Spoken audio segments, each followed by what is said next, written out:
Коллеги, давайте потихоньку начинать. У нашей сессии есть один большой плюс, но есть он же и минус.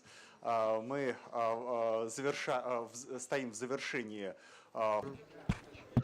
So let's begin our deliberations, and so then let's make the last session bright and dynamic, and so then we have no time constraints, and so once we realize that everyone has spoken, we can always speak on the sidelines.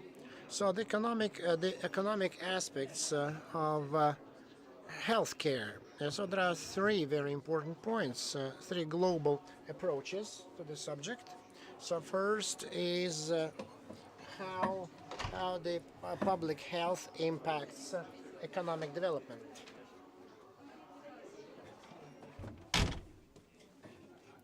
And the other way around. So these things are interrelated, and we talk about endogenicity. So when the public health is the factor of the growth of GDP, and the other way around in richer societies and more educated societies.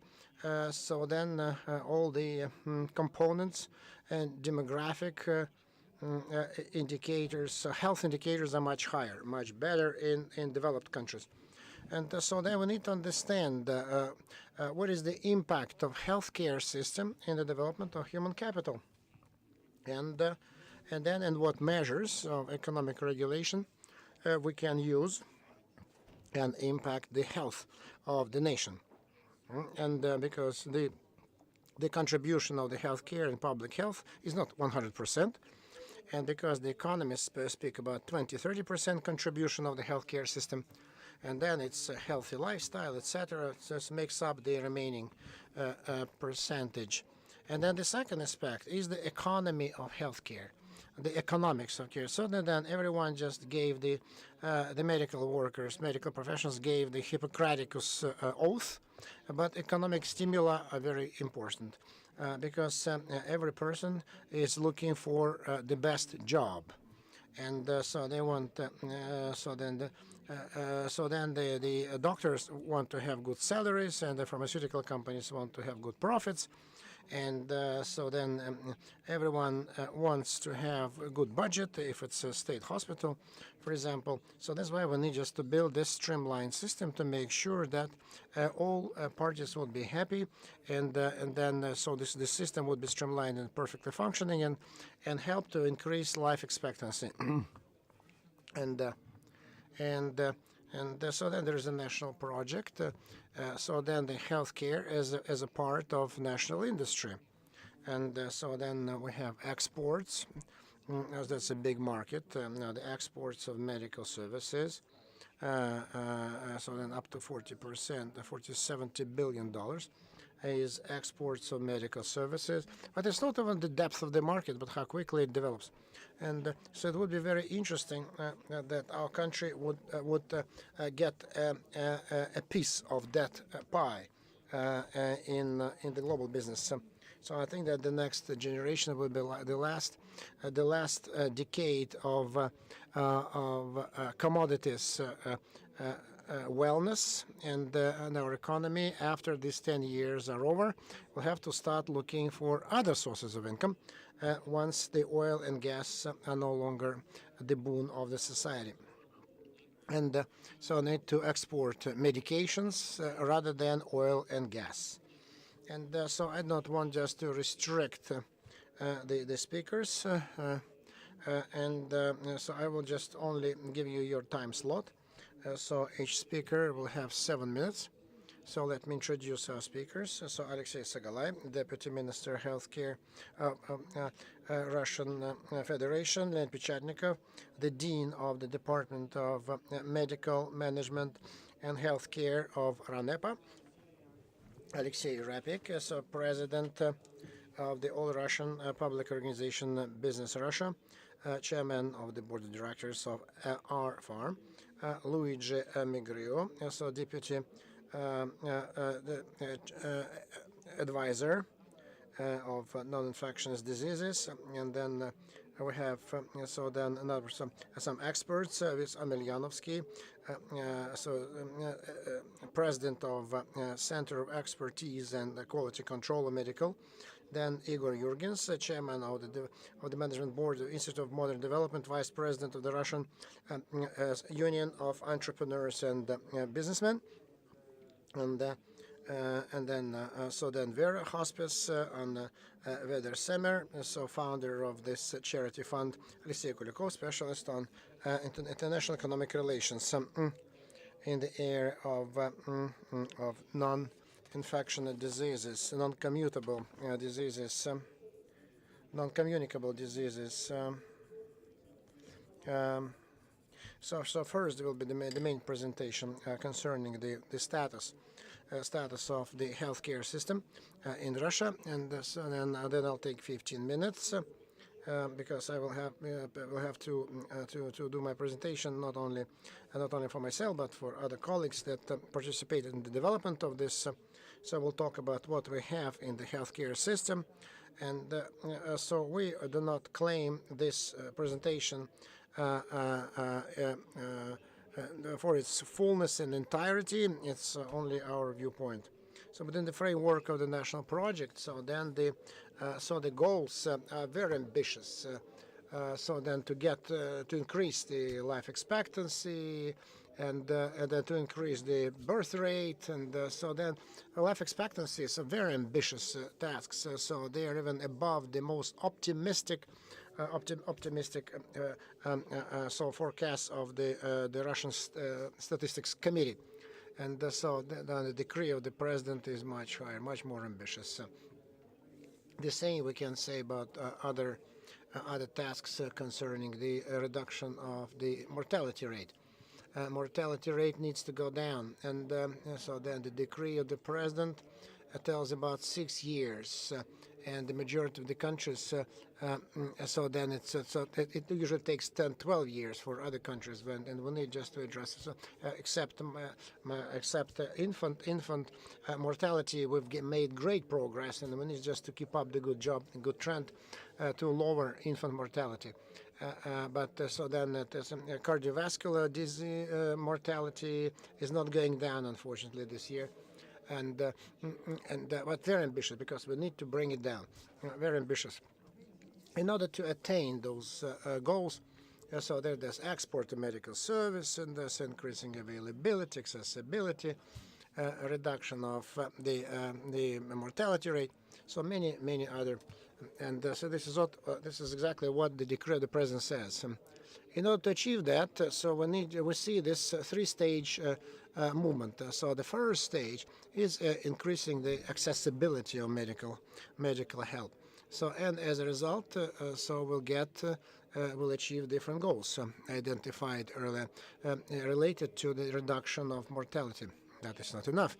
We need to make another step, and to form the system of protection of patients' rights, because it's not important just to identify and decrease the mortality rate, improve demography, but important how people perceive that. So whether the people regard the healthcare system as the system that protects your interests, do they trust the system? And so we need a number of solutions there. Then now, in the sphere of staff, labor. So then there is a paradoxical situation in Russia. On one hand, so this situation like this, we have lots of doctors, medical practitioners, but if you go to a specific hospital, you see that there is a shortage of medical professionals. It's related that we don't have enough doctors in the rural areas. That's our first bias. And then not enough workers in outpatient clinics, and enough in hospitals. So then very little general practitioners, very few general practitioners, shortage of general practitioners, and that's why we see that.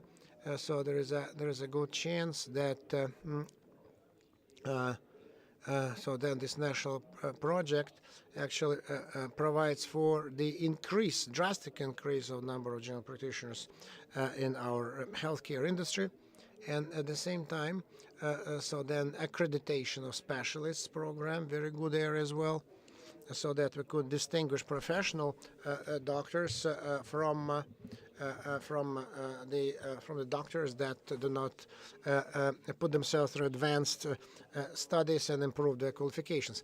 And we pay a great deal of attention to licensing of medical institutions, and we pay less attention to the licensing of increasing quality of education of doctors. This is a very important step, and at the end of it, so we need to have insurance, so civil insurance of doctors. So because we need to eventually, so it will be liability of the doctor, and so civil, and supporting the doctor very important as well. Then continuous education, medical education is part of the medical project, and so then international solutions. Moving over to the general practitioners model, especially in the rural areas. So because in the rural areas, it's only very basic medical points. Yes, and unfortunately saving money, so they were closing down those first aid points. First aid centers, small centers, and it was the wrong practice when they were closing down. So we need to just to restitute the thing, just to bring them back. So small hospitals and that provide initial medical care in the rural areas, we need to bring it all back. And at the same time, so we need just to increase the efficiency and the role of general practitioners. And so then the specialists in specific areas of medicine, we should relieve the burden of additional of having to do something that's not related to their medical specialty, and put it on the hands, on the shoulders of general practitioner. Then so talk about the first aid centers, development of medical aviation, and then different methods of work, and so additional tariffs, so raising tariffs. So now the additional financing is provided for providing medical help in distant and remote areas, but still doctors won't go there, and it means that this additional financing and budgeting not sufficient, and we need to increase the attractiveness of working in the rural areas, and all this needs to be done to increase territorial accessibility. From the viewpoint of reducing mortality rate, the national project mostly concentrates on oncology, oncological dysfunctions, but we need to remember about the diseases of cardiovascular system, and then we need to bring it back to attention. And so we're far away from the best international practices. So there are some breakthrough solutions and decisions. There is a good progress. So we can see that this oncological mortality rate has a trend to start to go down. First signs are there. I don't want just to talk about the minute details of this national project. I don't want to go into excessive details. And then drugs availability. The Ministry of Health developed several years ago a very interesting project about financing availability of hypertension drugs.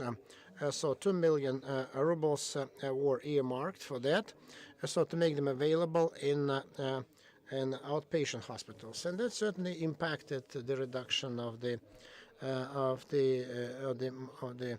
incidence in heart hypertension, and by only 19% of the population have an access to free drugs in outpatient clinics, only 18%. Then the next slide shows that certainly we are not good compared to other developed countries. Our situation is nowhere near as good.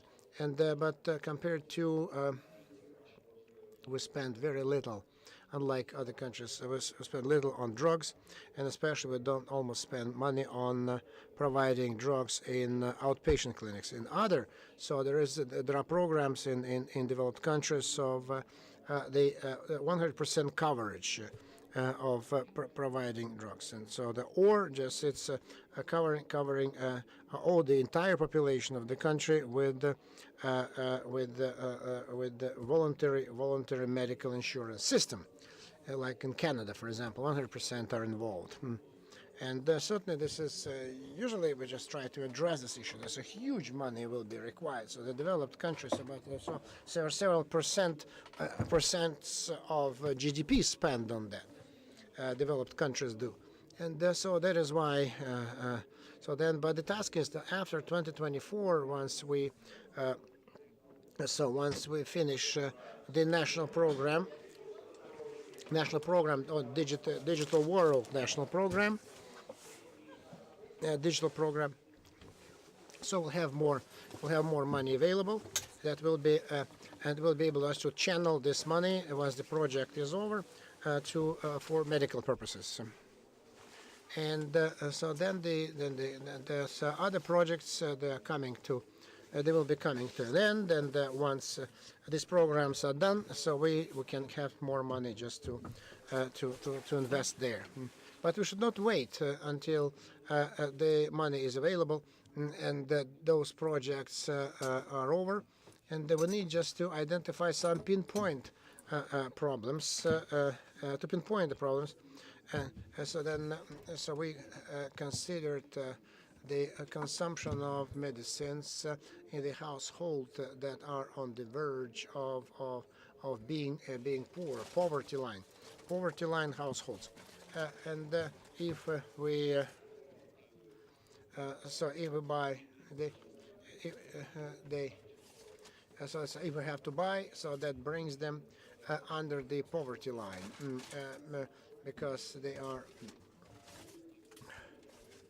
And so that is why. So we need just to remember about the instructions of the president to certainly reduce the poverty line, at the poverty line percentage of the population, and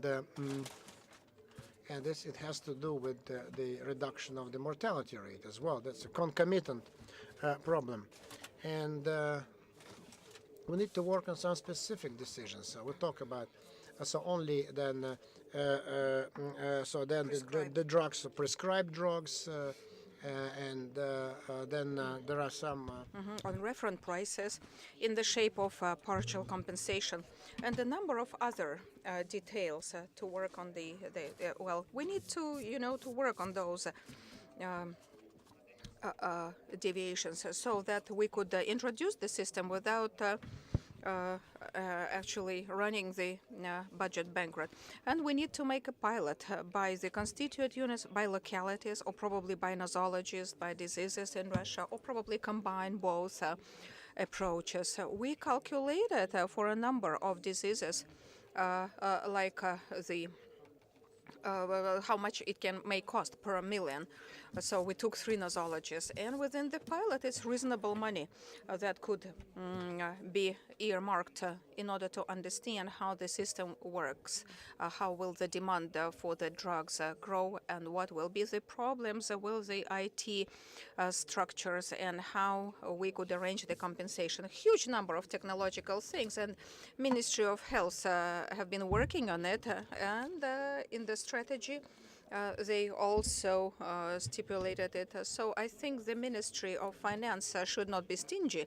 Once the Ministry of Health comes up, they should support and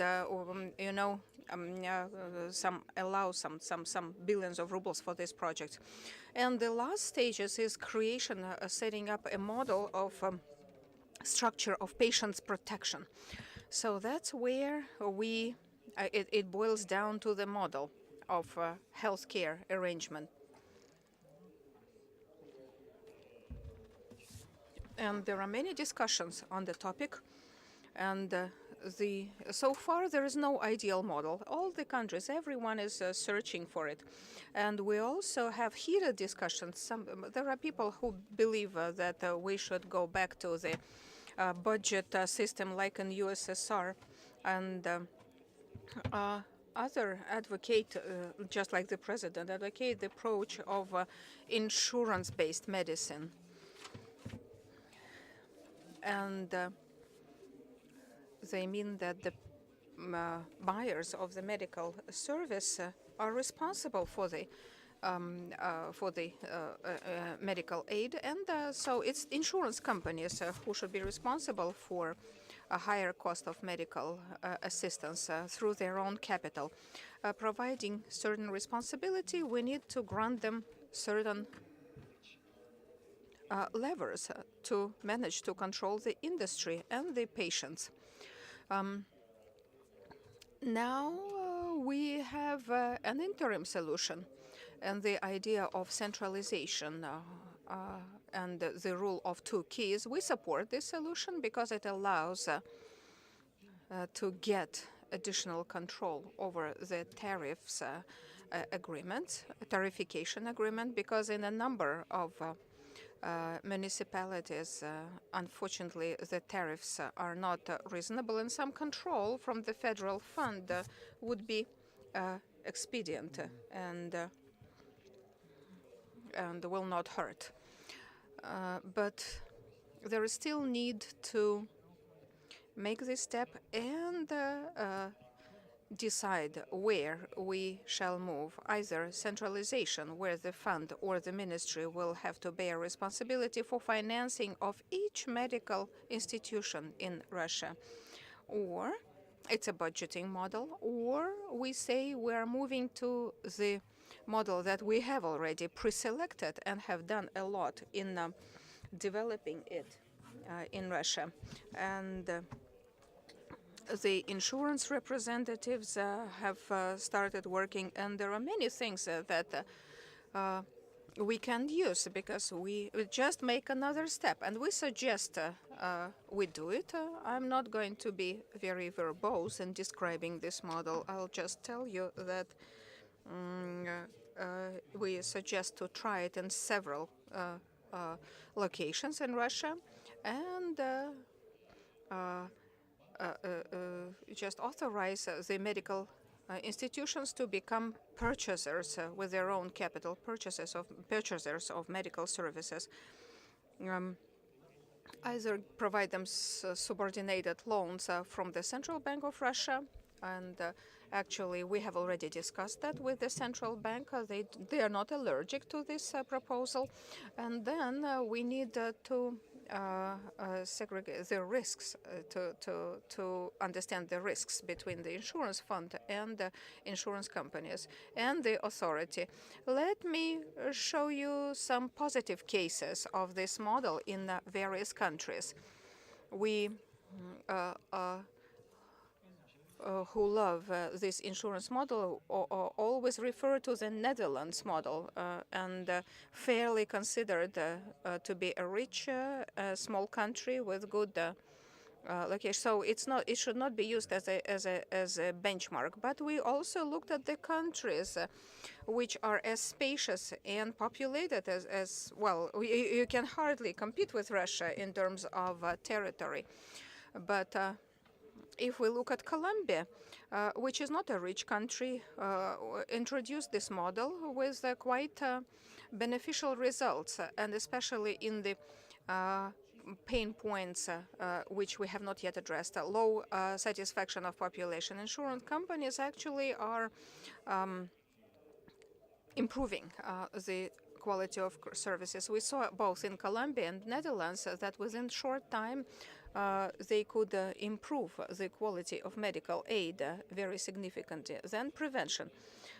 Insurance companies are very good in saving money, so it's much better to invest in prevention rather than expensive treatment. And the country is going there, and we have been doing a lot in the regions to develop prevention. But then adding another trigger that would give it another impetus is important. And besides, the insurance model allows to significantly reduce the payments of the populations. In Colombia, they had an issue with high payments of the out-of-the-pocket of the population without understanding what exactly does the state provide and what it does not. And we have the same problem when people have partial. Well, actually, this problem starts, being addressed by insurance representatives, and when they have financial motivation to do it, because when certainly when a medical institution imposes paid services on the population, I'm interested to intervene and fix the problem, because you cannot always say that the paid services always have high quality. We face it very often. We have mandatory policy, and we have voluntary policy, and we have paid services. And the patient actually is not protected when he uses chargeable services. No one will just protect him. He's face-to-face with the medical organization and is not protected. That's why we have this logical ladder that tells us that we need to raise availability and affordabilities through better HR measures, reduce the death rate, and add the procurement of the drugs, and again create the protection of the human rights with the classic insurance principles, and considering the fact that the medications and the insurance policy can be introduced as pilots in several constituent units of Russia in order by 2024 we would have tested solutions, proven solutions, so that we wouldn't be searching frantically for the ways, but just have some practices that could be copied. I guess I'm going to wrap up my presentation here, and you can find the complete version at the website together with the program of or agenda of our session. And now let me pass the floor to other panelists, and I suggest they don't just restrict their speeches to national projects, or the more ideas and thoughts you share, the better, because the healthcare area is an intellectual challenge for many, including us economists, because we don't have out-of-the-box solutions in this area. So please, it's only the timing that can restrict. I forgot to introduce Alexander Orozhevich, General Director of Coca-Cola in Russia, who has a presentation as well. But let me pass the floor to Oleg Solagay from our HOM, Healthcare Ministry, with the following question. In my presentations, once we consider all the factors influencing health, probably I only covered 20 or 30% of them, but there is also a huge layer, 60%, that is a way of life, alcohol intake of an individual, tobacco, smoking, sports, or just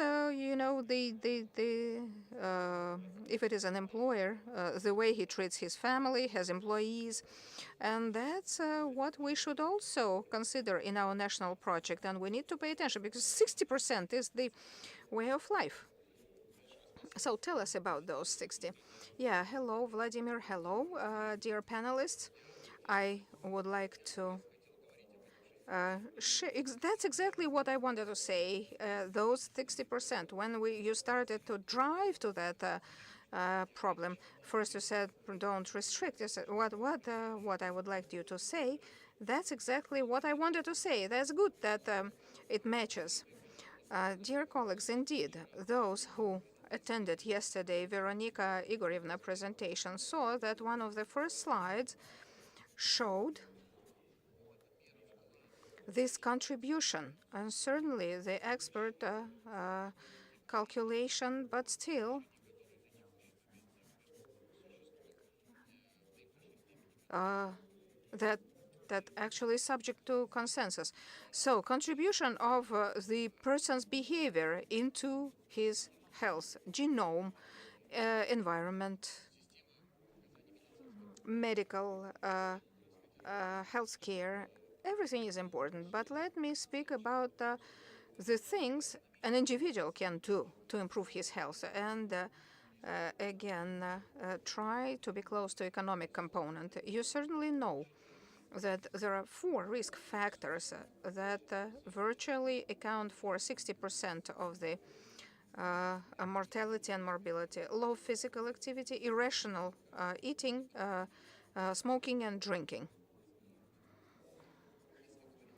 Should we speak in economic language? Should we speak economic language? So according to the World Economic Forum evaluation, together with Harvard School of Public Health, annual losses in the low-income and average-income countries from non-communicable diseases is approximately $500 billion.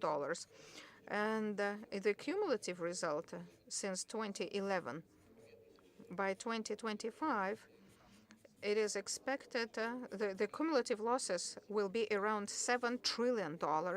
So we understand the economic burden and the healthcare burden related to non-communicable diseases. Speaking about Russia, our country in this case is not exception.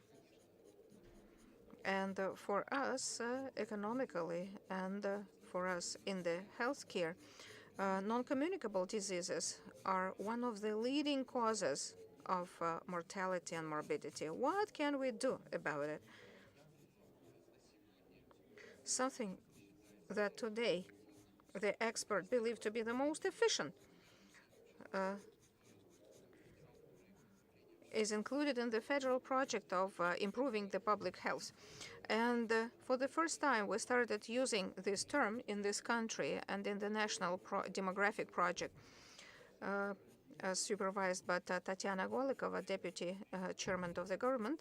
And we have a separate project on improving public health that dovetails with the healthcare, but is a part of a demographic project. And it has several ideas.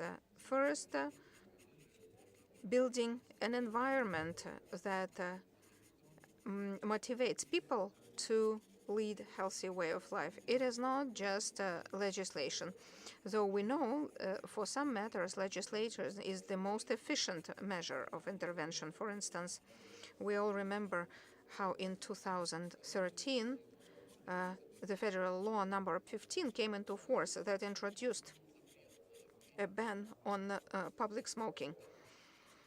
In this case, this ban, no doubt, is an efficient measure, and it has a very high public support. And the independent survey showed that over 90%, 95%, 96% of catering companies actually do comply and show full support. And its new system of medical prevention and the creations of public health system. Then again, it's the environment, it's integration of the public health into the urban space. And we have Leonid Mikhailовich on my left. Moscow is a very good benchmark, combining both interesting architectural and organizational solution and solutions that catered for public health and a healthy way of life. Certainly, it requires upgrade of the system of the health centers and prevention, medical prevention and primary in charge of municipal level and regional. And certainly, this is municipal and regional programs for public health that should focus on the regional implementation. And just like another law number 171 on alcohol and the tobacco ban law actually empower the regions very much. So in this case, they can also use additional regulation. And another another subject is corporate practices. We spend much time working, and the employer is interested in the healthy employee because it reduces problems and improves the climate in the team.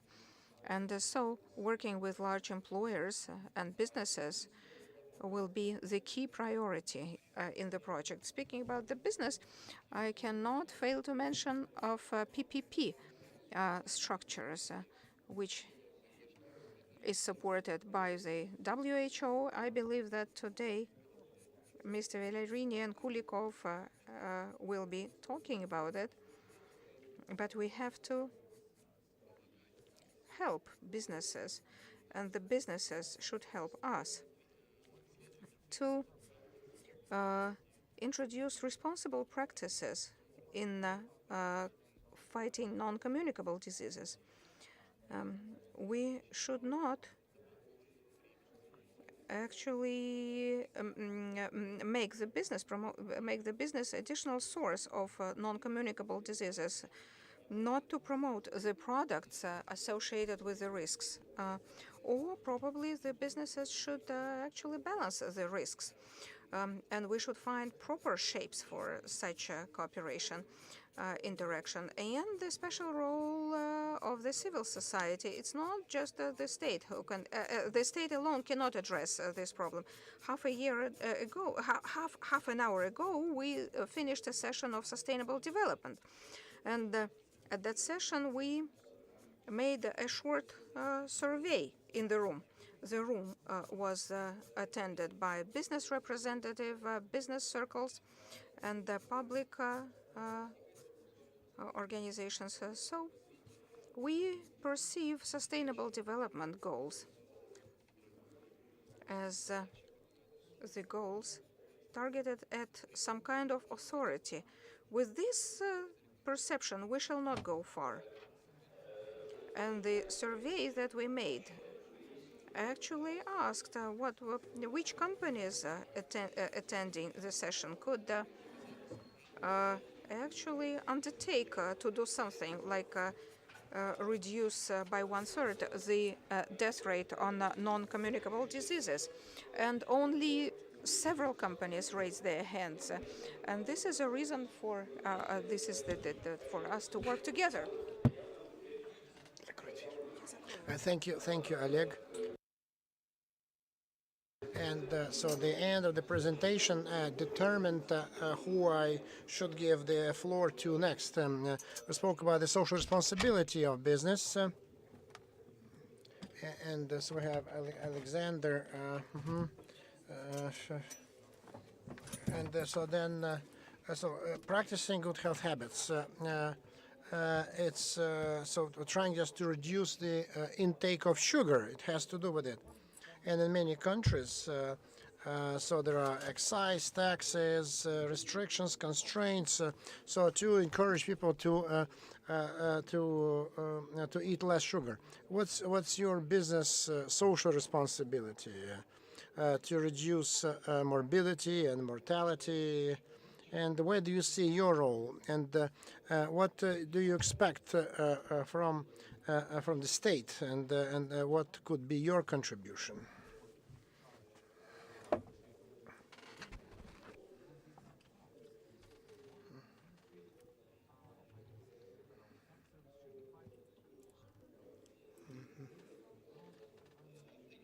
To be here, and I would like to say on the beginning that I'm representing Coca-Cola system here, but not just Coca-Cola system. I'm representing FMCG community, which is quite important when we talk about the subject.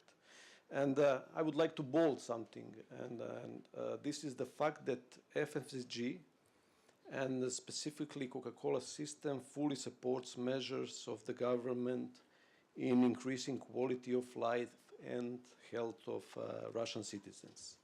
So it is not secret that quality of food and beverage which we consume every day means a lot, or is a factor of good quality of life.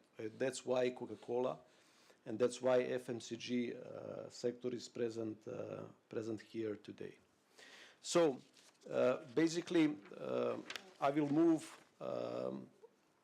on a straight answer to your question, and as an introduction, I would like to drag your attention to the recommendation of World Health Organization, which is basically asking from us, from businesses, but also from consumers, customers, every other subjects, to basically limit intake of sugars, salt, and fat in everyday diet of the ordinary person.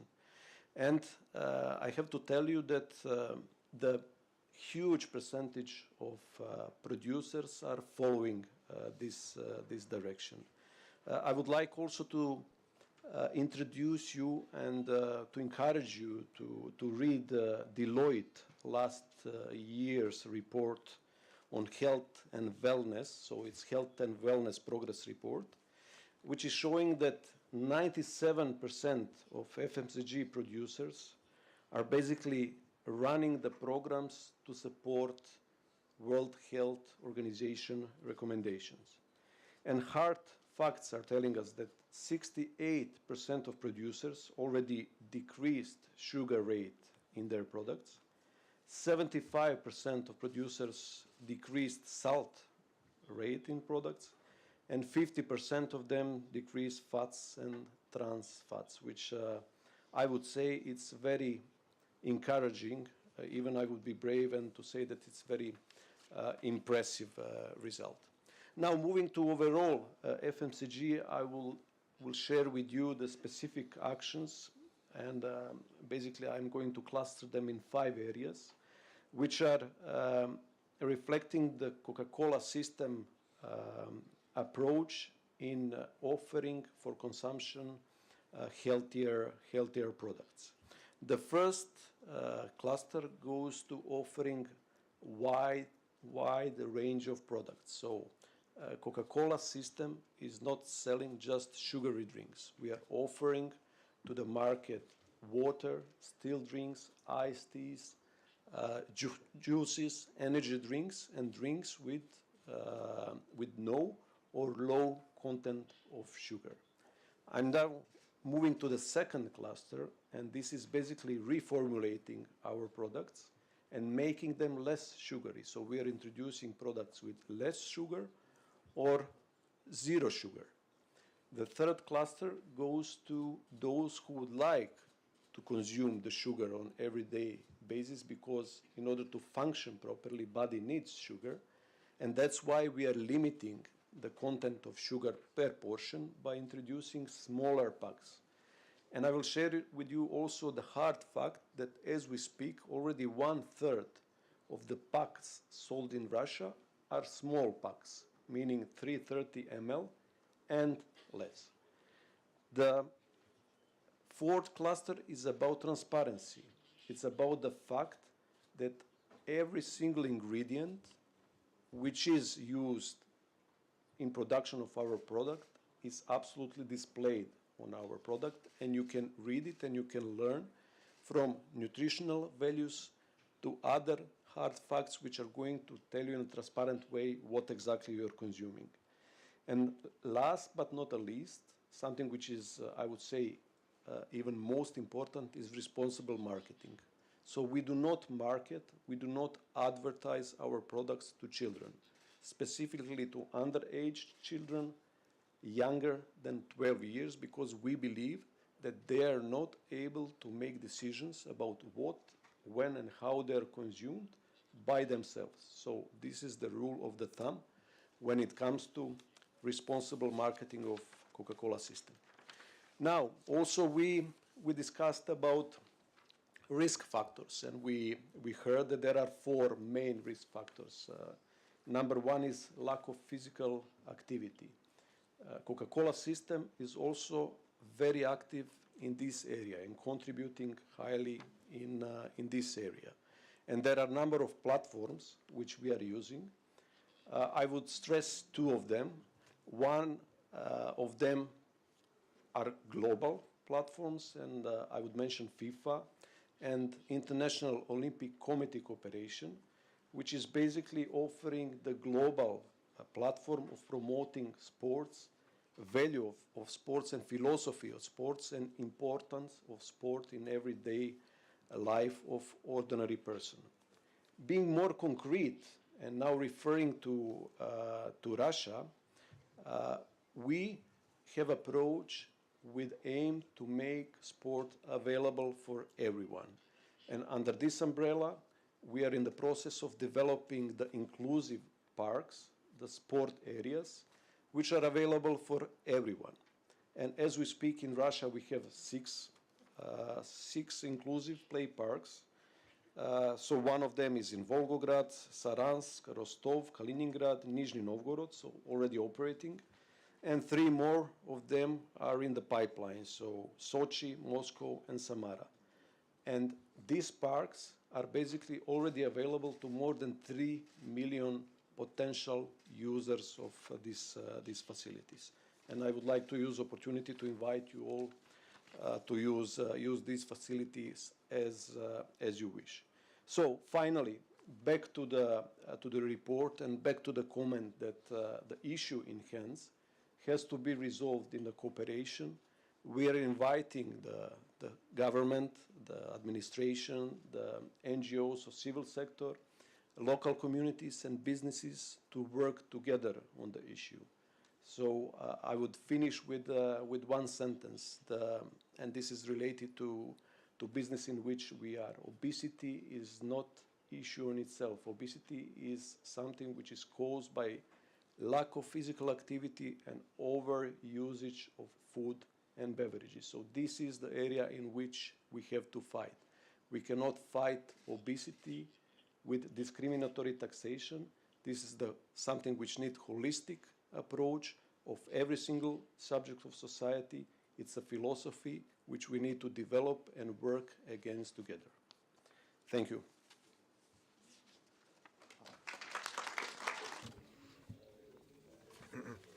Thank you. It's very clear, very responsible approach of business, and certainly, so would like to have more. And so then certainly then the charity funds and endowments. So we have a representative of the head of the charity fund, Vera, and it would be great that such big companies may invest in such endowment funds, and not only just in big sports facilities and parks, so that you could support and help different categories of people, different people of different walks of life. And so Vera could be a good subject. So then another specialist working in the Ministry of Health, and so that we can conclude so this round of discussions about Ministry of Health. So Oleg is here with us, and I may ask to talk, to elaborate on the subject of prevention, because it's much cheaper, just much better to invest in prevention rather than to work on more difficult components of the medical health system. Dear colleagues, thank you. So since last year we celebrated the 20th anniversary of our main documents, which is the state program of free medical help. 20 years. And and we organized the monitoring of these territorial programs in all constituent units of the Russian Federation, and we have plethora of information how much the state spends on prevention. We have this information, and both the prevention as secondary, primary, and the different types of medical institutions, and in general understanding. So when money is spent on different large-scale long-term programs, prevention programs like vaccination of our population, the vaccination calendar as well. So we can just give you an idea of how much money is spent on prevention to OECD, to the World Health Organization.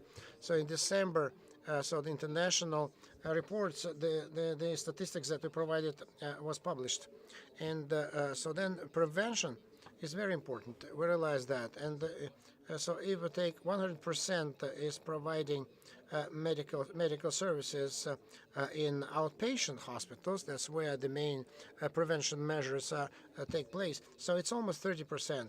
So then 30% expenditure falls onto the share of prevention in our outpatient clinics.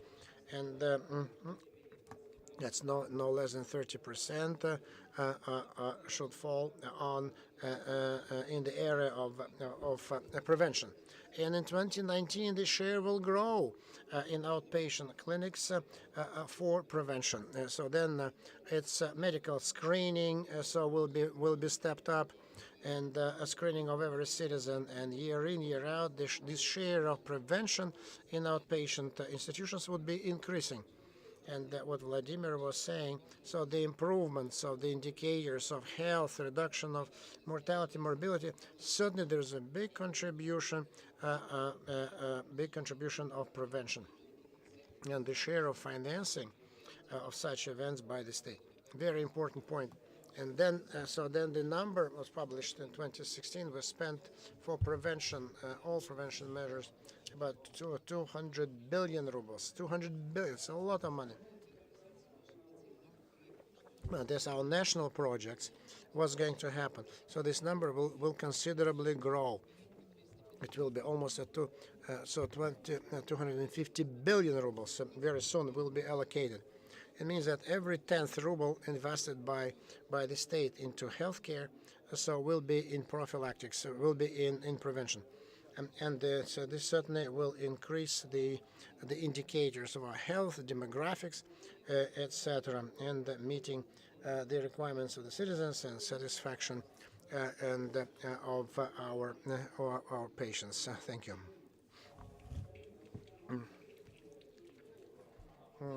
So then we have listened to the positions of the Ministry of Health, and now just would like to move over to our international experts and see how they see our situation from outside, whether we're keeping pace with international progress or not, and what could be your ideas as to what to do, and what international experience can give us, probably certainly in the area of prevention, because there are 4 P medicine, so you can touch upon any P. And so please over to Luigi Fossa. What's your take? For inviting WHO, and also thank you for many of you mentioning our organization as bringing norms and standards for everybody. That is what actually we are doing more. I want to thank you also the facilitator for the exhaustive presentation, and also it was also quite lengthy because it explained when we start to speak about economy and health, the angles where we can see the things are many, and it cannot be exhausted everything in of course in a short discussion. WHO is an organization that is taking the problems from the preventive point of view. All of us are fighting non-communicable diseases. For non-communicable diseases, we intend those diseases that we don't touch by contagious, and they are mainly cancer, cardiovascular diseases, diabetes, and bronchopneumopathia. We believe that, of course, it's much cheaper to prevent them through preventive measure than to treat them as a disease when they come. Although many of these diseases, like cancers, are also part of the demographic changes in the population, on the aging process, and of course we have in the future to take care of them in any case. In Russia, we have, as Dr. Salagai said, we have a main risk four main risk factors that are tobacco, alcohol, nutrition, and physical activities. Now, for tobacco and alcohol, I would say that WHO is congratulating Russia in every stage in Europe where we have any meeting, because you did very well. I don't have slides with me to show you your result, but in tobacco you have one of the best law that we have in Europe. Also, it was quite recent, 5 years ago, but already had a very positive impact.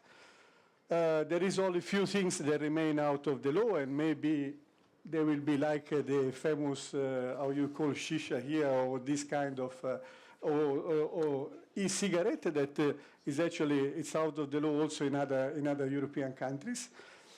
In alcohol, you increase the regulation, and we can see already a change in premature mortality from a less consumption of alcohol. This one was really a great achievement. And especially on alcohol, we bring this achievement, I told you, everywhere in every discussion, and sometimes we are not criticized, but we are very much questioned because of the stereotype of Russia that there is a high consumption of alcohol. It's true that there is a high consumption, but you are one of the countries that in the last 3-4 years achieved the best result in controlling and reducing it. Then the other two things, nutrition. I'm very happy actually that of the intervention of my neighbor, Alexander, and the social responsibilities of private company. These are indeed very needed. Sugar drinks is one of the issues, not the only one, as he said, but it is one of the issues. Why it's so important for us? Of course, when I say for us, I thought about adult population, but also children population.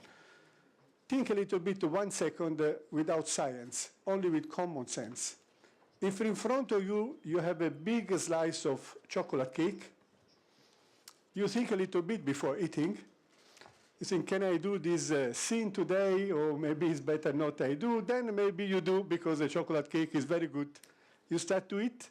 You know, at a certain point, you feel full. Sometimes you finish, sometimes you leave in the plate. With sugar drinks, it's different. Either you or your children, you get a bottle of soda in 15-20 minutes, so you got 550 calories, and you don't have any idea. You don't feel any fullness in your stomach, nothing. So that's why it's very important that we have a good regulation, first of all, on the dosage of sugar by the government. It's very important that we have companies with social responsibilities group, like Alexander said. This is not a problem that can be solved only with norms and standards. You need the public and private partnership in order to achieve better results together. In terms of physical activities, Russia, like many other, of course, Russia has many other problems in nutrition, like we have mainly in European countries, due to also your tradition. For instance, there is a high level of salt. The salt in bread.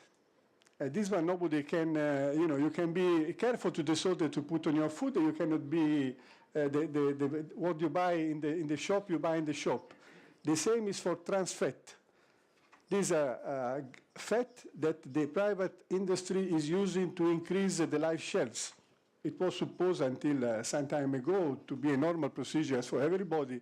Now that they are thinking things are going worse, of course, there is a good collaboration also in this one to reduce. And this one must be reduced with normative steps. and collaboration again with the private sector, because ourselves, we are just client. We go to the shop and we take from the shelves what we think is good for our food. So we don't have a capacity to make a choice. And therefore, it's important that we collaborate. There are countries in Europe, for instance, Denmark, where the government and the private companies sit together around the table, and now Denmark is trans fat free without affecting the private company business. Of course, that is not something that WHO want to attack, because from the private sector, everybody, there are a lot of jobs coming, there is a lot of revenues and profits. So there must be a balance, as the Dr. Salagai said, between what we can do with normative steps and what we can do with collaboration with the other sectors. Also here, I think there is a positive movement in Russia, and we think that the Minister Skvortsova, together with his assistant, especially like Dr. Salagai, will be the leaders in the Russian government to make the necessary steps to decrease the use of salt, to decrease the trans fats, and to achieve this balance with the private sector in a way that we don't disbalance then the society on another point of view. Of course, I have more things to do, but I think it's enough for the time that we have with us. Thank you. Thank you. Thank you very much. Ну, и тогда я бы уже тоже... And then I would pass the floor. I would like to pass the floor to another international expert, Alexei Kulikov.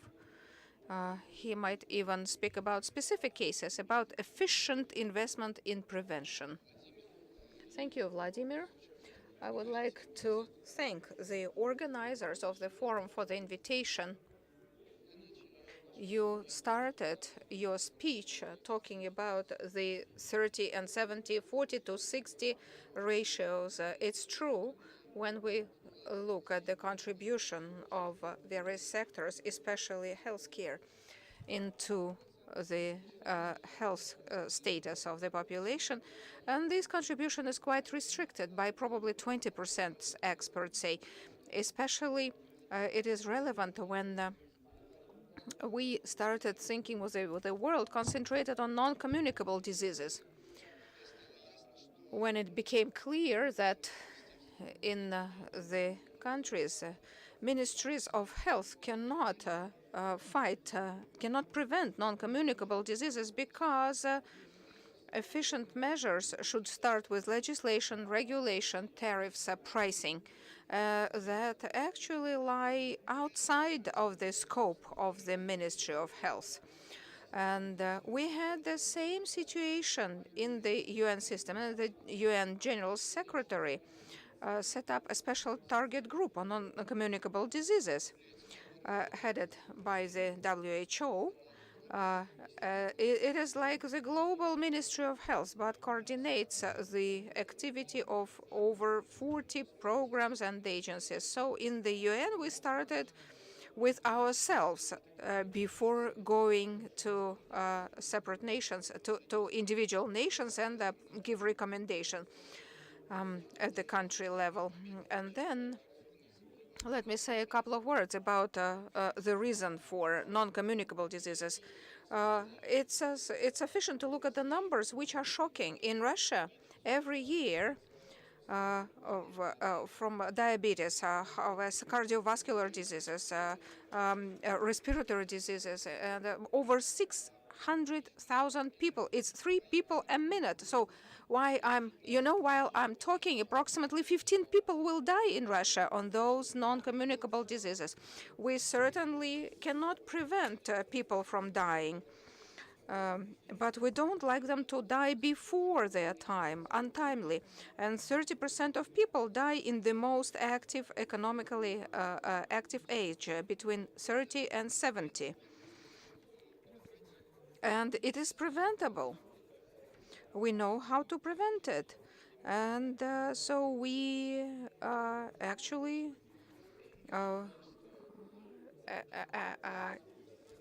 put in every effort to prevent it. And our group works in around 40 countries, and there are two important things that I would like to highlight. First, when you look at the healthcare budget of average country, you see that 95% is targeted at treatment, and approximately 5% only to prevention. In many countries, this balance is even worse, sometimes zero for prevention. And secondly, when Ministry of Health turned to Ministry of Economics or Finance, we saw that they speak like a chicken and a duck. They speak different. Financiers don't understand the medical language. So for that, we have developed economic investment cases on non-communicable diseases. This research tells us three main things. They show how much it costs, epidemic of non-communicable diseases cost in a country. And we calculated direct costs that we spend on treatment, but also indirect costs related to early death or lost capacity to work. And it turned out to be 1 to 4. So what we see is only the tip of the iceberg. Indirect losses are very high. And we made approximately 20 cases in various countries, and we see that the losses for the national economies are from up to 11% of GDP, from 2 to 11, and most of those losses are preventable. And the second thing that we could calculate is the cost of preventive measures. The package on reducing smoking and drinking and improving eating and exercise, improving exercises. So we can show to the Ministry of Finance, once you invest $1 or 1 ruble into fighting tobacco to prevent smoking, so in 5 years, 5 rubles will return into your country's budget, and in 10 years, you will get 15 rubles additionally. In some Asian countries, reduction of salt intake shows that once you invest $1, you get $100 back within 15 years. So every invested dollar gives you 100 in 15 years. It's a very profitable investment. It shows that health is a very profitable industry. And so as my time is up, the takeaway is that investment into health open new opportunities for the nations and their agendas. And the main tool to start is the cross-sectoral approach. So all sectors, not just health ministry, finance, industry, trade, legislative, whatever, transportation, urban construction, nutrition, education, should be involved into this activity and clearly know what specifically they should do in order to work for the national agenda. Thank you. In fact, the approach, the math that you have demonstrated is actually right. It's the way to marry the finance ministry or economic ministry and health ministry, because very often we indeed speak different languages. And when we meet together to understand the economic effect of preventive measures in healthcare, so financiers and economists understand much better what and why the healthcare professionals do. And then they can also translate it into excise or whatever pricing policies. But what Anna Federmeister did, who is head of charity, Hospice Assistance Charity Fund, and we believe that palliative care is also outside the economic calculation, but smart investment into palliative care can actually help families to cope with the diseases and keep the working family members working in the labor market, and do many other good things, but I'm not going to take her time. I would like to pass her the floor to tell briefly about your calculations and about your activity, but very briefly.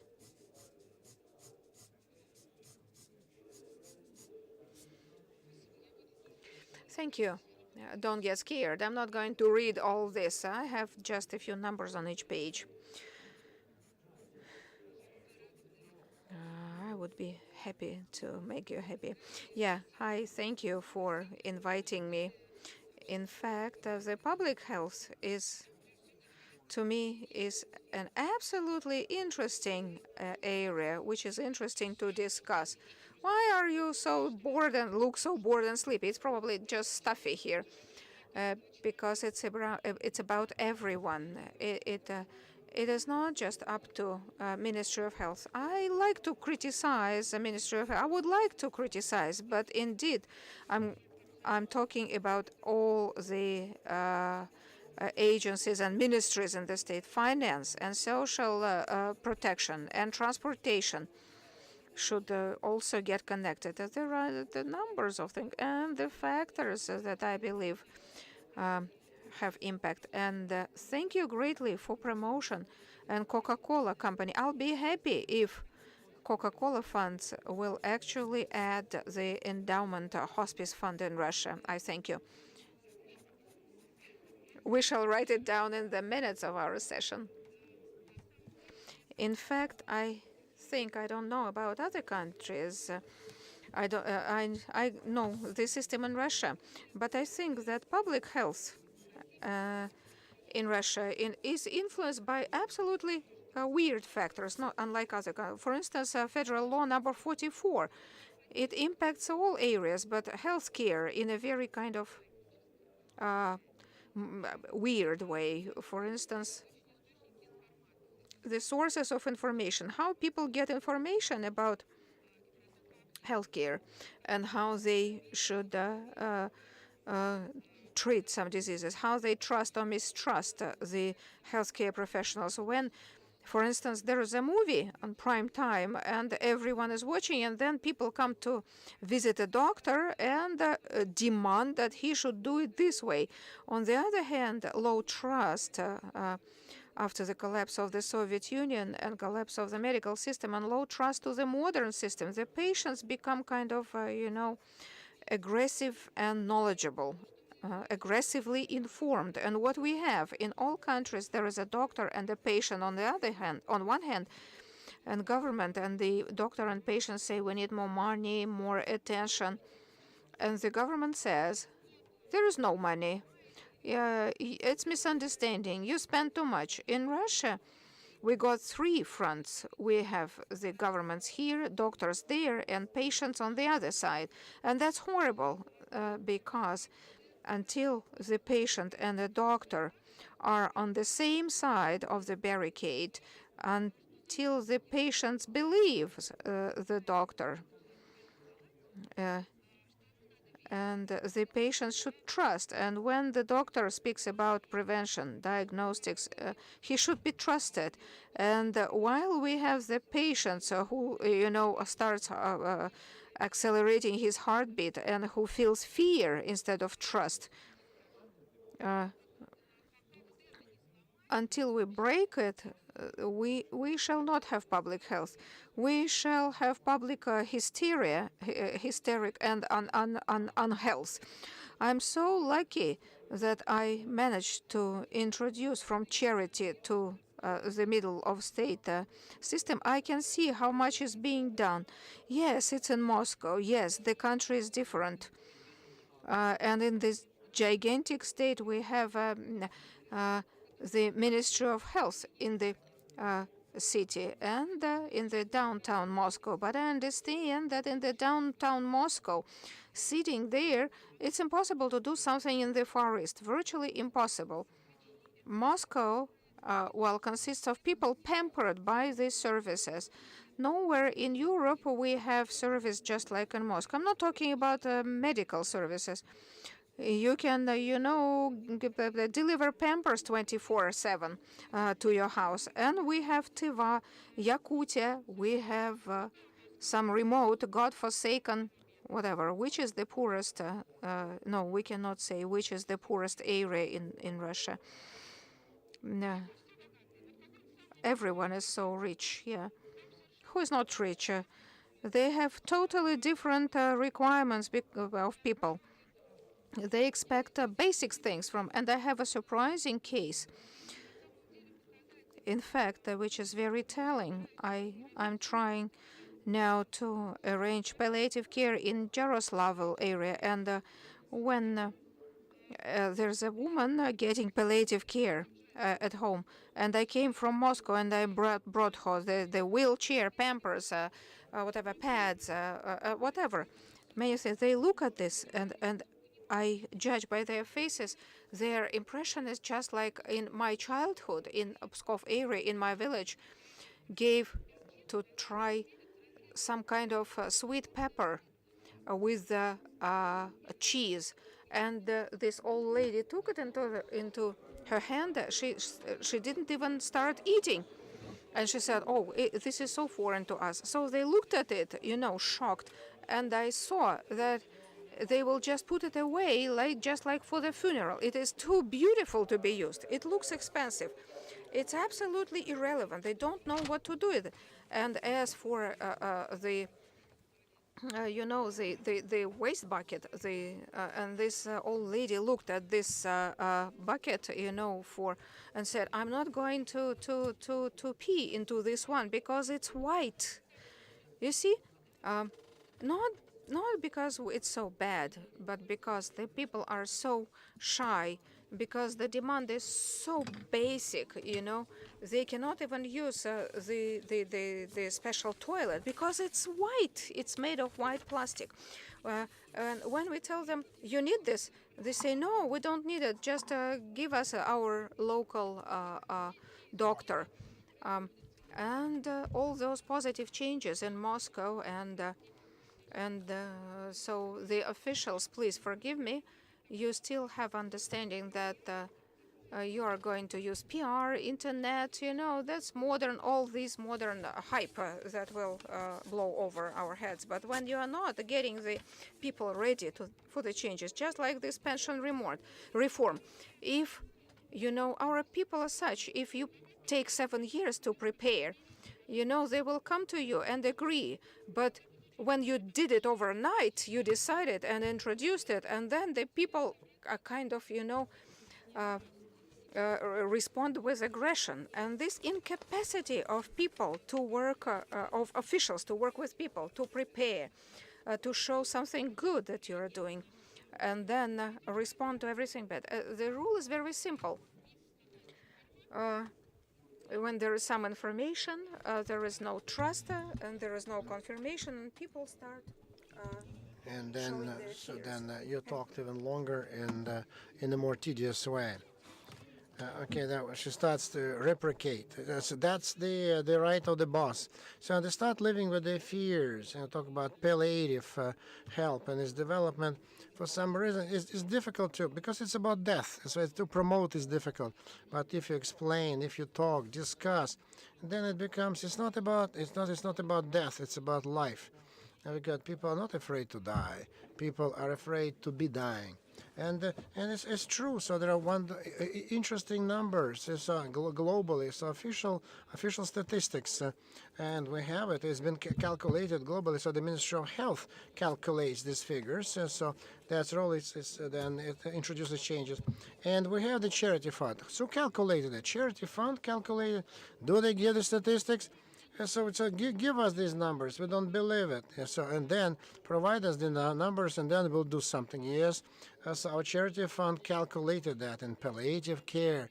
So 1.3 million people require this, and according to the World Health Organization standard, so around one person who needs this care, 10 medical workers are around him. And then those who are loyal, those who believe that the doctors make a difference, then they're not afraid of cancer, and then they vote for the doctor because this is the help in grief will never go. People will continue to be grateful. People know how to be grateful, and that's only about 200,000 people get every year. And when they, so where are those extra people just who are dying? Because they're dying in quick resuscitation units, so they die in hospitals, they die in other places. Certainly they don't die in the gutter. But what happens to those extra people who are suffering from cancer and eventually dying? So 800,000 people. So what about this? This is the way our medical institutions work. When the person starts to die, he is moved to the emergency unit, and the cost of emergency unit is 300,000 rubles. But at home, if you give anything at home to the dying person, is only 4,000 rubles. So adding the transportation costs and everything. So not ambulance, but the transportation, which in no hurry can just move around. So the person who is bedridden. So, and if all those people, so they're dying people, so they're getting all the help at home rather than at the hospital, so then we could save 36 billion rubles. So, for example, the artificial lungs ventilation from the emergency unit to home, and so only 15% of the people who are required. So from the emergency if they have trouble breathing. So if 15% are ready to take their loved ones home and let them die at home, then it will save only 15%. So then the economics of this, the cost. Is 126 billion rubles a year, because it's huge cost. Is keeping a person on the artificial ventilation of lungs. So, but if it were done at home, then the savings will be 120 billion. So then there are and then there are general costs. So with PW. So we did it together. So this research, not only our charity, so the total loss of money. So because so then the relatives cannot work, so they take sick leaves. They have to take care of their next of kin, and so they cannot possibly. So I'm not talking about the parents of the children who for many years are bedridden. And so for children sometimes require palliative care for 10 years. So the total loss in absence of palliative care is 265 billion rubles a year. And against this big background, so then the federal budget allocates 4 billion rubles in 2018, 5 billion rubles. Yes, in 2025 is 0.7 billion. Can you imagine 260 billion rubles lost and 5.7 billion allocated? So how we spend the money? Because then this law number 44, everyone suffers from it, and for foreigners. Know what is law 44 that determines how to procure at state institutions, how this money is spent. This money is spent because each responsible public official only remembers how to report. It's very easy to report if you buy, and then so they spend money to buy. So they buy chairs, they buy beds, they buy something that no one needs, and then people in constituent units, they say, so then give us, for example, so we don't need so many beds, so we don't need so many chairs. We don't need it. So just too many, because we don't have even doctors who would be using this equipment. So talking about palliative care, one of the reasons why it's in such deplorable status and so there's not enough money is the absence of staff, of professionals. And if they allocate billions of rubles, so maybe they need to be spent on additional salaries, on training, and so then, because they would go just for a higher salary, then in a year's time the money will disappear, and then they will have. And this fear is something so when you work with dying people, so nothing is as good as this. There's a people filled with light, to people that do not think about bad things. So I have never seen anyone. No, I have never seen anyone who is dying, so to pick up a phone and say, so I hate you very much because you made my life miserable. So never, for many, many years, I've never seen a single bedridden person who is dying of terminal cancer to call someone that I hate you. They're always saying, thank you very much for this, for this, for this. That's why this work for palliative care is very rewarding, and we've never seen any bad things that come across outside hospices, because the last period of life is the period of love. So people for the final parting, people always embrace each other and forgive each other, and so then the drug circulation, so the painkillers regulation is too strict, and that is why doctors don't prescribe. Doctors not because they're not available, but in order to prescribe it, so you need to know more than 50 different regulatory acts, and they need to keep in mind before they prescribe, because they may be brought to law, they could be jailed, they could be criminally charged for a mistake. So if they do something wrong when they prescribe a painkiller, so to the doctor, so for example, so then a nurse squashed an ampoule and was not fast enough to write it off. She went, so there was a criminal procedure, and she was punished. She was found guilty, and she paid, because and then she will say, so I will never work in the area where there are drugs. Painkillers made on the basis of drugs. If the drugs were produced but they were not used, because since they're drugs, in order to dispose of them, so they want subsidies so that they could dispose of the drugs not used on the terminally sick patients. And that's so. Then one more figure that I keep quoting it. So there are no children's doses for painkillers. So, for example, if the child has a flu, then we can always have painkillers. But for example, if a child is dying, and so then there are no special children's doses, because all is adult injections only, and that's why. So then all these funds. So we know the statistics. There's the annual requirement. If we meet this requirement for the whole country, for the kids that need these painkillers, so this 43 million, because they're very cheap, 43 million rubles. But no such drugs. But there is a huge black market, so we can get them for children, for terminally sick children. And then every mother who is suffering with this child, so she buys these drugs. So then it's a morphine in syrup and rectal metazepam.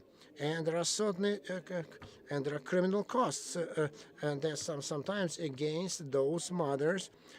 So the police apprehend them, and then put them in jail. And that is why. So the court costs against those miserable mothers, so that 10 times the cost of the value of these drugs for children. And this is why I can say this feeling. I hope that we need to get this. So we need just to get this feeling of confidence that if we get sick, we won't be thrown out. And so then, even if we have a disabled child, or your mother is dying, or just you getting old, and we need just to be confident that someone will take care of us. And so that's why the health of the nation depends on how people are treated when they need this kind of help. So thank you for a chance to speak. So Mikhail, special thanks for you for the 3 years that I've been working under your guidance, and thank you. Okay, over to Leonid Mikhailovich. And so the person who has done a lot for Moscow. Yes, everywhere, not only in medicine.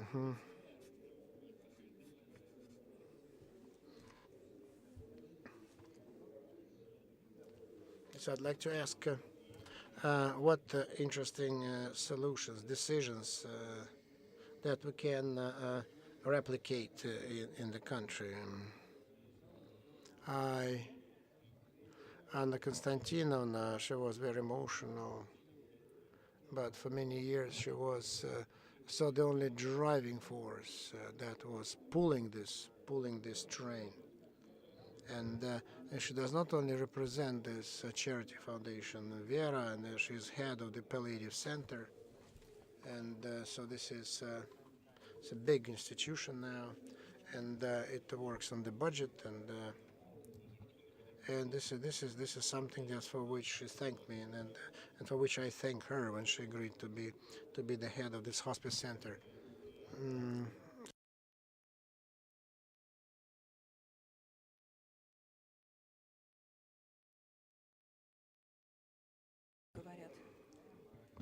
Okay, the economics of healthcare.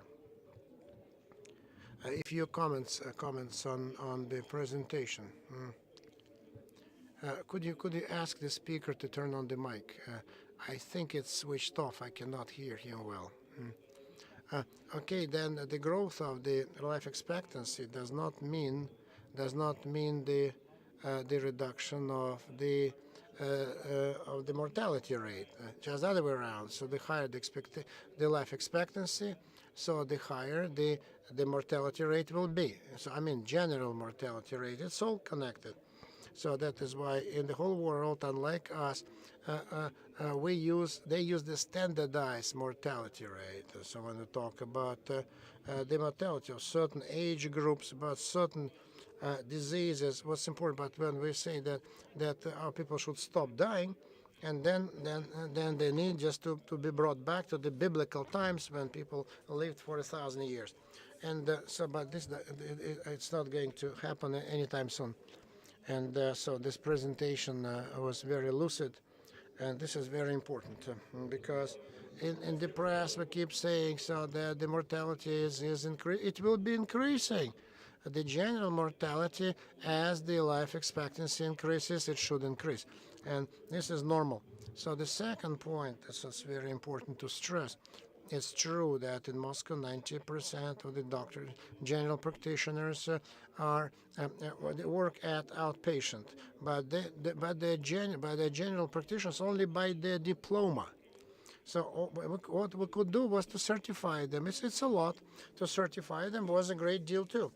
Because if your local general practitioner to prescribe MRI of your nose, he should send the doctor to the nose doctor first. And so once he got the certificate, thank God, he is authorized to refer the patient to the CT, to the MRT, so without just sending him first to the nose and throat doctor. And so that saves a lot of time and a lot of money. It's not only comfortable, but this is important. But the quality of our general practitioners is just on paper, but realistically, our general practitioners, we do not train them or train them badly, because all those who graduate from medical institutions, my diploma I graduated many years ago, so it says medical business, treatment business. Actually, I was a general practitioner. Only then I started to specialize, to major, like it works in the rest of the world. That's why what you were saying about education in the medical sphere is a big challenge. I think it's part of the general problem of the higher education.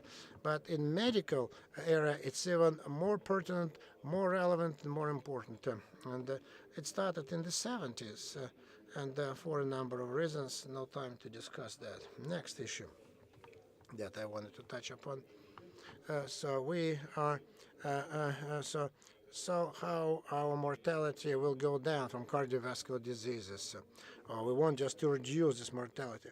So we'll never be able to catch each other up unless we have the same standards, same terminology, and once we know what is it, what's the definition of cardiovascular disease. In the United States, people die of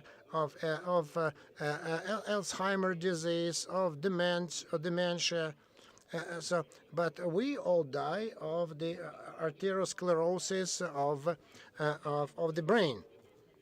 That's why we'll not be able to catch up with America, because we understand the diseases that have nothing to do with the diseases the way they're defined in the United States. And unless we develop the normal terminology, we try to compare things that are not comparable.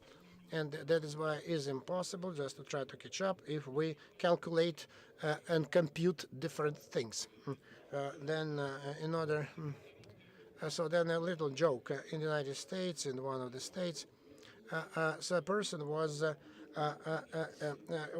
going to be electrocuted, and so he was so fat that he could not fit into this chair where he was to be electrocuted. Then decided to put him on a diet so that he could lose some weight. So he was put on different diets, and he drank only water. He refused to lose weight.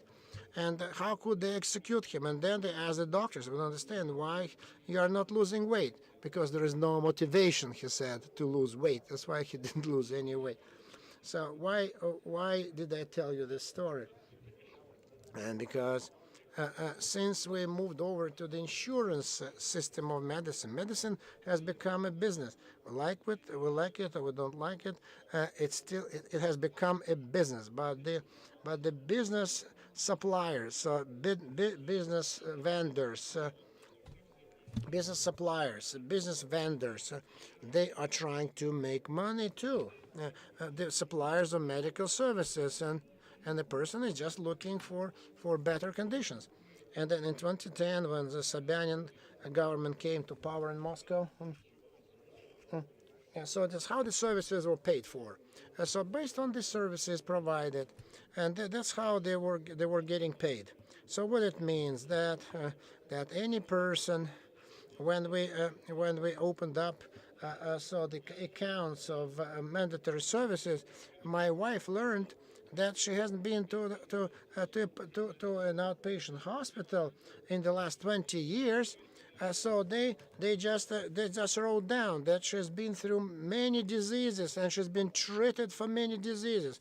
She even had some fractures of the bones, and she never had anything like that. So that's why they started to make up things and add them in their reports, because the services that were never provided were put on paper, and so this is fraud. Then we just then we decided to go this a person by person principle.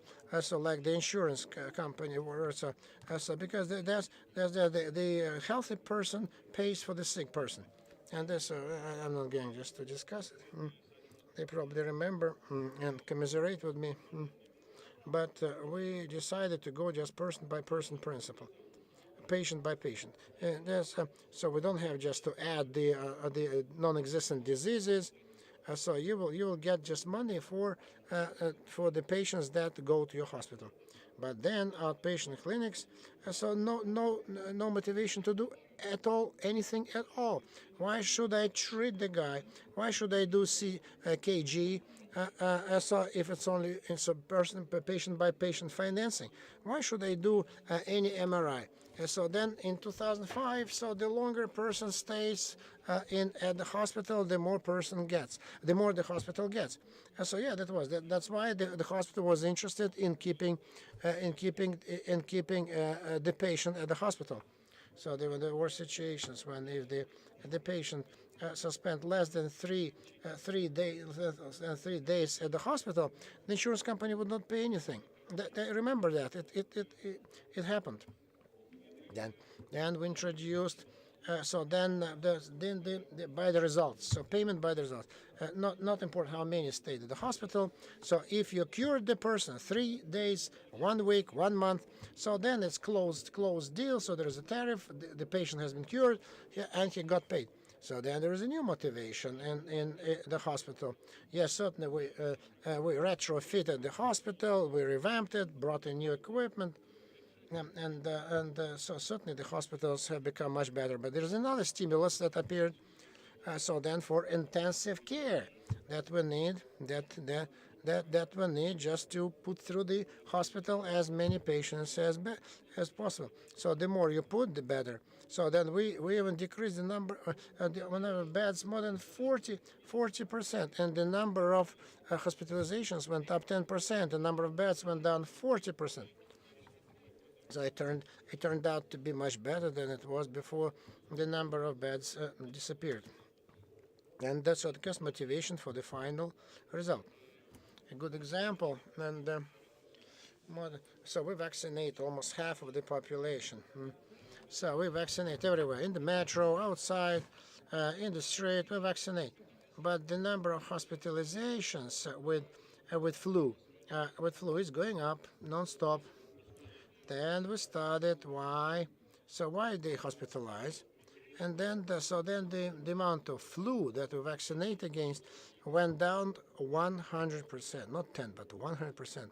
Incidence went down after vaccinations of the flu, but the number of flus that can be treated at home, there is no need to hospitalize. It goes 10% every year.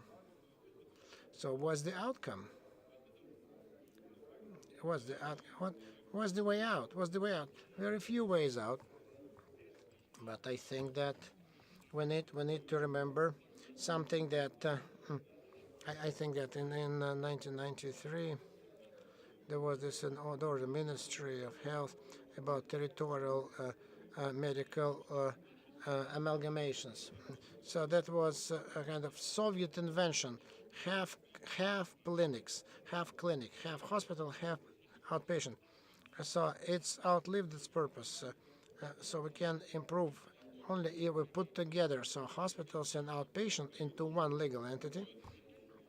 It will not only improve the economy, but the quality of outpatient or hospital examination much better. Yeah, because we cannot actually put more burden on the outpatient sector, because they won't work. Because at the hospital, the level of help and support is much higher than outpatient, and that is why. So, but if one head doctor has both, then this head doctor will be interested to treat more people in an outpatient manner rather than bring people in and to hospitalize them. Especially in Moscow, before this system of is mature for that in Moscow. So to set up such institutions, both outpatient hospital thing. So the whole world lives like that, and we don't think to invent anything. So medicine is business. So we look at the state program, national project, and I don't understand how they're connected, but we see that the state takes the responsibility, the functions of an investor. So let's build here, let's build there, and this again is an extensive development, the way the Soviet economy was evolving. So if we would say that medicine is business, then we need to add PPP programs. So we need to invest, private-public partnership. They should invest. Businesses should invest. They should be the investors, because in the market there should be two, sellers and buyers. And the money that is, because you can invest, you can build the hospital, or outpatient can fit it out, but you need to maintain it, and every 5 years you need to change equipment. Equipment gets obsolete. And so the list of equipment recommended by the Ministry of Health. So not because they're but look, is so we are fighting oncology, but the Ministry of Health now they're using the accelerators 2D accelerators. This is something that the whole world had abandoned many years ago, and especially the radiation therapy is twice as cheap as the 4D radiation therapy. So today the equipment, 2D equipment, is not produced anymore, but we have most of them, if at all. So should the money that the Ministry of Health wants to spend today are invested and into business, and these money could go to the real tariff, then those tariffs finally would match the needs of the patients. Today we face the situation with when after all the legislative efforts, so the salary accounts for virtually 90% of the revenues of the hospitals, and you want that the balance of 10% would be sufficient for everything. It won't. So 90% of the revenues goes to the salary. The tariffs should be different, but for that, investment should be moved to the business. Business should find it profitable to sell medical services, and the state should spend that money on increasing the tariff on mandatory insurance. So again, the argument between the economists and the medics is a natural thing. So once there was a shepherd, and a Mercedes drove up to him, and a person left the Merce and produced a computer and said, I know how you should properly graze your sheep, and then for that you pay me 1 sheep. So he calculated something. He said that on the eastern slope you should graze them 10 minutes more, and on then on the western. And so he gave some stupid recommendation. He grabbed a sheep and put it into the trunk, and the shepherd stopped him and said, I know where you're from. You are from McKinsey. How do you know? So first, no one asked you to come. You came by yourself. Second, you understand nothing in your business. And please let my dog out of your trunk. And so, thank you for your attention, but it is very little from what I could tell you. Well, in fact, we have wonderful speakers, and it's difficult for me to stop every one of them. So Leonid actually bridged quite successfully to our business topics. So how to turn capital investment into the tariff? We should make a first step painlessly. Just allow to spend the money on the targets that are stipulated in the charter. At least the money that you have, you could spend to capital investment. Now the restriction is 100,000, and you may go and please yourself.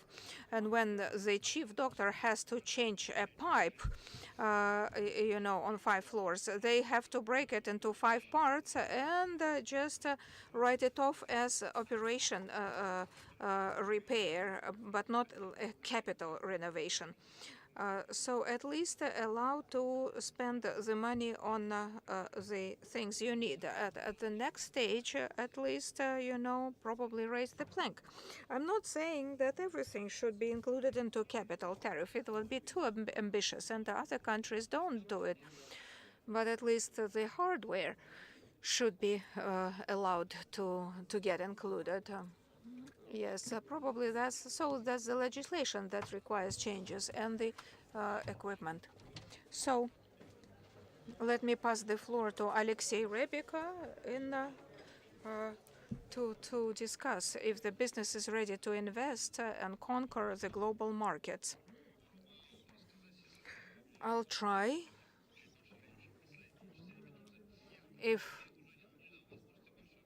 If I have more than 4 minutes, actually I'm very accurate. If we are supposed to finish at 6, we finish at 6.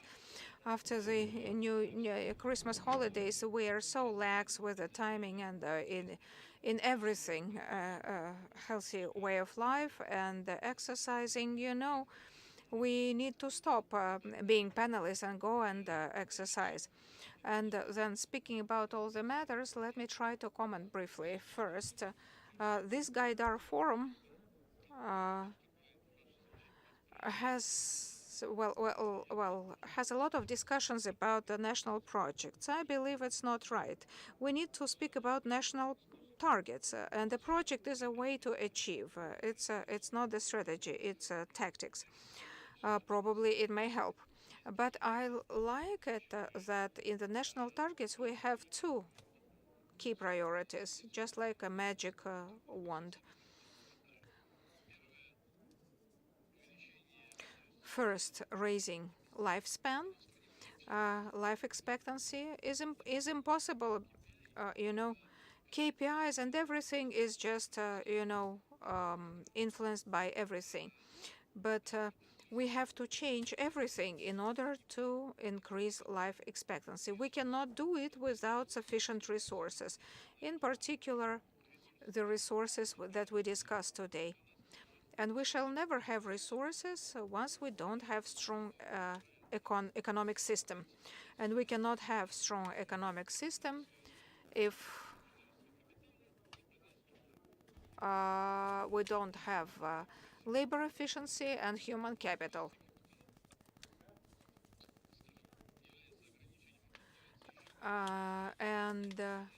Human capital in Russia is a restriction, not a benefit.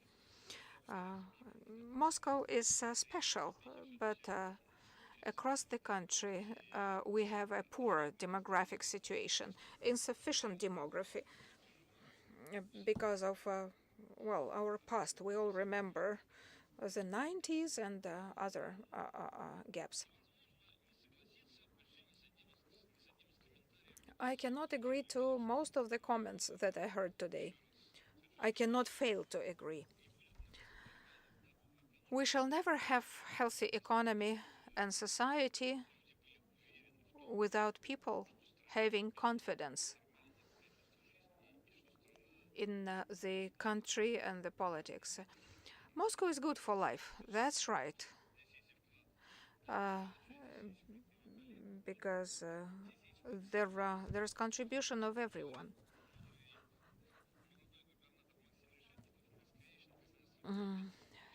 In Moscow, so the rest of the country has yet to build all the things that Moscow already starts to ignore. And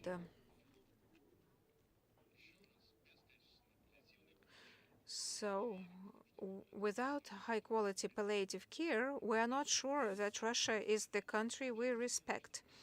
And without high-quality health care, without oncological health care and education, many people will want to leave the country and find the potential elsewhere. We want them to stay here. And so we used to have a situation when people used to work in the same place all their lives. But now you just grab your computer and leave and nothing has changed. You can just change your place of life.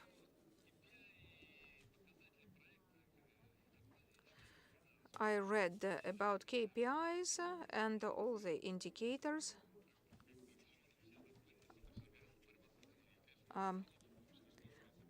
We are not fighting oncology, we are fighting oncological diseases. The support is going to grow. We consider that the best way to fix a problem is just to calculate differently. Statistics is very helpful. Yes, of course. Somehow, we don't feel like that. Patients are not convinced. We should talk primarily, for instance, about raising 5 years survival rate for urgent survivability. We need to find the problem стандартов and about unclear clinical recommendations. that I don't know who is issuing, and the best available practices so that we could all be getting the necessary health care. So now coming back to business. So you started, accusing business of something. I don't feel I owe someone something. You don't mix companies who are subject to excise for harmful products and sugar-containing products, alcohol and tobacco. And we all pay taxes. I apologize, and the role of the state is to redistribute this efficiently. If it's not sufficient, start raising taxes, but don't say I advocate higher taxes. Probably they are not just sufficient. Probably we spend them improperly. Unfortunately, healthcare and everything we do, we lobby our industry. So far, so good. We lobby, but we do not succeed.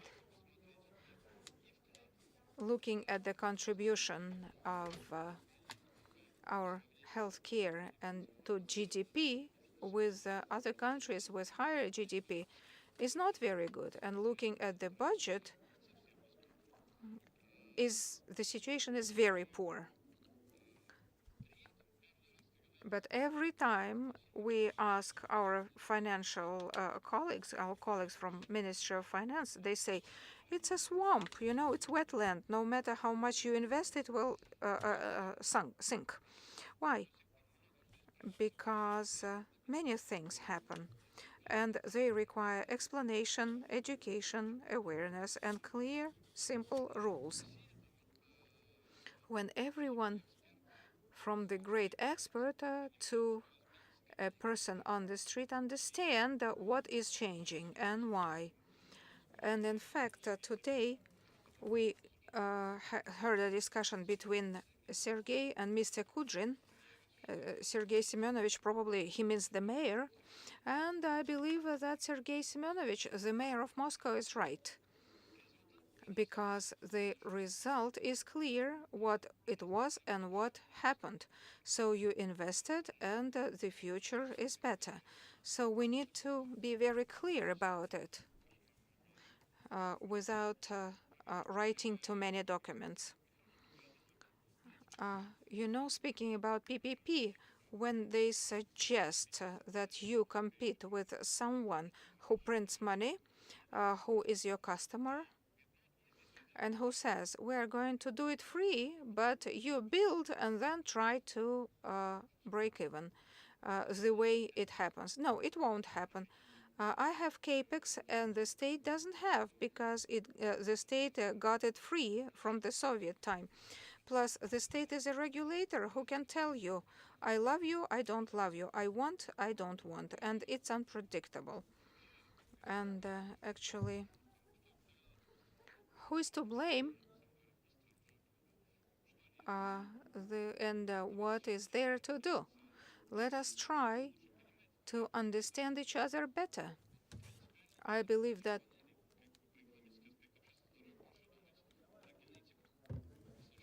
at our future panels, we should think about genetics, and it's not by chance that the president is interested in genetics and artificial intellect. Yes, we have two evils in the country, fools and roads. And fools are our target audience. They are good. And we have managed to fix the roads. I thank the moderator for tolerating us. We have one more presenter. So if you need to exercise a little to go and run, so you can run, yes. I wish everyone good health and, good health. So once you have to run, please run. And I would like to pass the floor to our final speaker, Vitaly Yunovsky. And it is important because Alexei spoke about the wetland, the swamps. Certainly, we cannot apply that to our Ministry of Finance, but a number of countries, the Ministry of Finance perceives healthcare as an industry which will consume as much money as you give and without any tangible result. So it is important to back your ideas with the proper calculations, especially new technologies and their influence on lifespan. So, hi. I want to tell you that I'm sorry that Alexei left. Probably after my presentation, he would say, I disagree with everyone except the last one. He should agree with me. I wanted to take a pragmatic look. Today we're speaking about economic efficiency of healthcare system and investment into the healthcare. But today, many people actually meant it.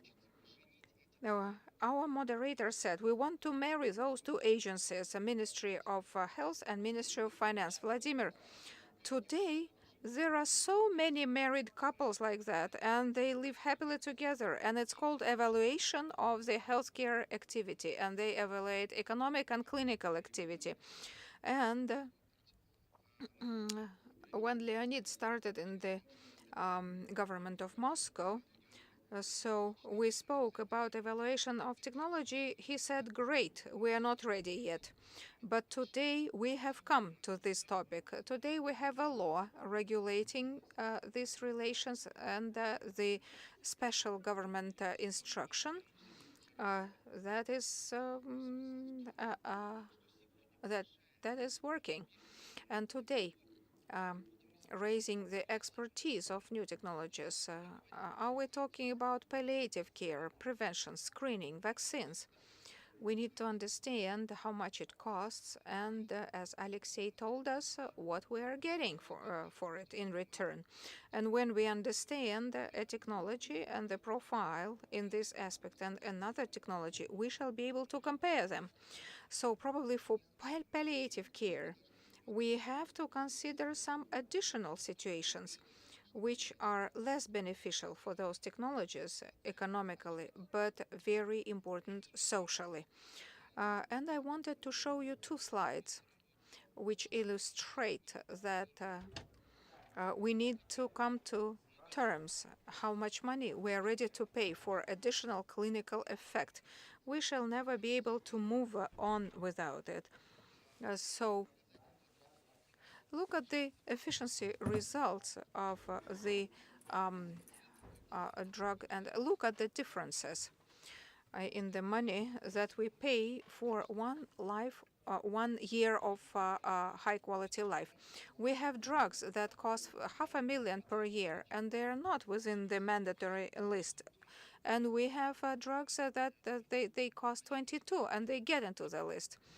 So the drugs for 22, once we prescribe them, we shall even cause greater deficit of the healthcare, or it's going to be a pure declaration. And this is efficiency for rare diseases. How much a year of quality life costs? These differences in numbers confirms that unless we decide how much we are ready to pay, we shall have this, a rainbow. And it's not the Ministry of Health fault. We need to bring all the technologies to a common denominator and say, yes, indeed, we are ready to pay today that much. And unfortunately, we are not ready to pay more, but we don't have it. But we don't have it. We need to realize that we have technologies that support diseases, and so there will be new technologies that will be curing these diseases, and so these technologies will cost even more, crazy money. That's why no supportive care for curing care.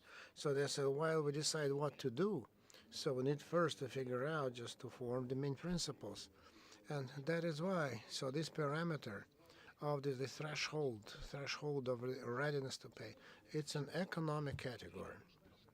And as a Ministry of Health cannot do that. So this is the category that needs to be confirmed by the Ministry of Economic Development, Ministry of Finance, and the entire society. That's what they should do that. That's why introducing this technology, we can do that at the level of agreement inside the Commission, just which decides to buy new technologies, kind of implicit approach, or just we were reflected in the regulatory, this explicit approach. So then the world has both, implicit, explicit, and so now when he had, so I'm just finishing up my presentation. So unless we decide this issue, so the system of our development will be in imbalance. So we'll have very expensive technology that will never get the results that we expect from them, or the result will be the efficiency factor will be low, or there will be technologies that will give very slow level of effect, but we'll be using them, and so we'll be saying no, we're not interested. We want something more kind of groundbreaking and more disruptive in their nature, but that won't be available as well. I think we need to wrap up. So first, I wanted to apologize as a moderator that I spent additional 12 minutes, but will you please bear with me, because this is the level of the love that the Ministry of Finance and Ministry of Health display for each other. Just so, because usually I always restrain everyone so that they would not exceed their time slots, but I allowed Ministry of Finance and Ministry of Health more time. It's only because the ministry, so then the area of health, I'm very partial to it because I put my heart and soul in it. So the discussion has been very interesting, and I think that the next year, many of what has been said today will be certainly will materialize in the form of new initiatives of the Ministry of Health. And I'd like to wish you good health, because health is not something you can buy. So be happy. Don't worry. Be happy. Okay, then let's do the questions on the sidelines. Thank you very much. Bye-bye.